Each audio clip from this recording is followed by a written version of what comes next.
তো আমরা আমাদের আনসারটি শুরু করি। এখানে প্রথম রয়েছে I am very happy to see you here. এটাকে আমি যদি নেগেটিভ করতে চাই তাহলে আমাদের ভেরি ওয়ার্ডে অ্যাটেনশন আসবে আর হ্যাপি ওয়ার্ডে অ্যাটেনশন আসবে। তো আমরা এম এর পরে নট অ্যাড করে দিব, আই এম নট। এবার ভেরি এর পরিবর্তে at all, I am not at all. এবার হ্যাপি এর opposite unhappy, I am not at all unhappy to see you here.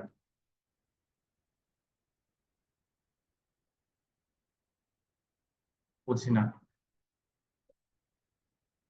হ্যাপির opposite sad হইতে পারে না? স্যাড স্যাড হতে পারে, দাও টিক দাও। আপসেট দিও না।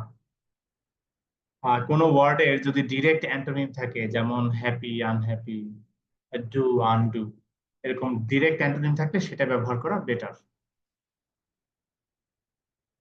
স্যাড ইউজ করাকে টিক দিতে বলেছি, কিন্তু ভবিষ্যতে আনহ্যাপিটাকে মনে রাখতে বলেছি। Number 2, the teacher is very happy to see the homework today. Negative করলে ভেরি এর অপোজিট এট অল, আর হ্যাপি এর অপোজিট আনহ্যাপি। তাহলে the teacher is not at all unhappy to see the homework ready. The teacher is not at all unhappy to see the homework ready. The teacher is not unhappy at all হবে। The headmaster is very happy. The headmaster is not at all unhappy with the result of the students. The headmaster is not at all unhappy with the result of the students. Number 4, I am very careful about the work. Negative করলে careful এর opposite হলো careless. I am not at all careless about the work. I am not at all careless about the work.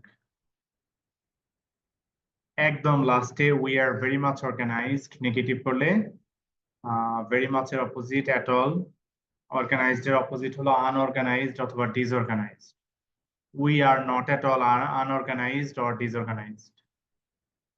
We are not at all unorganized or disorganized. আমরা affirmative থেকে নেগেটিভের 25টা rule শেষ করলাম। এবার হোমওয়ার্কের চিন্তা করব। তো অলরেডি 20টা সেন্টেন্স, আর এখানে আরো একটা 30টা। 3টা স্ক্রিনশটে 3×10 30টি সেন্টেন্স থাকবে হোমওয়ার্ক। তো সেই 30টা সেন্টেন্স তো যেন তেন কথা নয়, সময় নিয়ে বাসায় ভালোভাবে লিখতে হবে। এবার অন্য বিষয় নিয়ে কথা বলা বাকি আছে, সেটাও বলে দেই।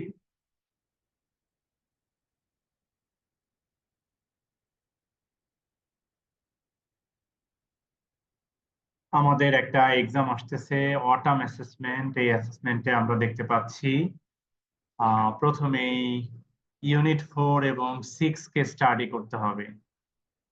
ইউনিট 4 এবং 6 কে আমরা আগেও স্টাডি করেছিলাম, রাইট? ঠিক না? করি নাই? না করলে আবার একদিন করব। এখানে আমাদের রয়েছে answer in 1 or 2 words, textual কিছু কোয়েশ্চেন।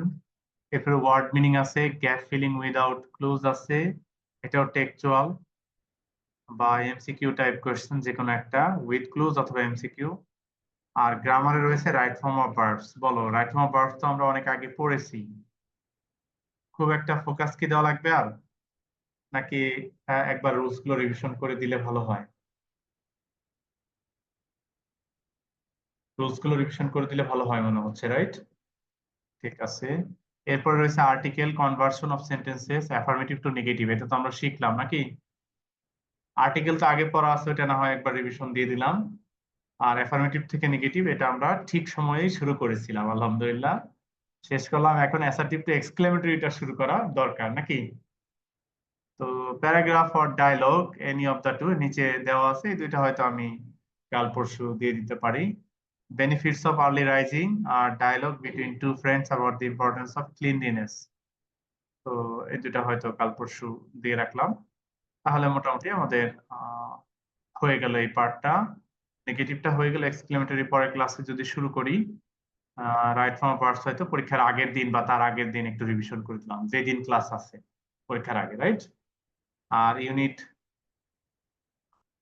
4 and 6 তোমাদেরকেই পড়ে নিতে বললাম, আমি হয়তো ডিটেলস না পড়িয়ে কোয়েশ্চেন কিভাবে আসবে সেখানে ফোকাস করলে ভালো হবে।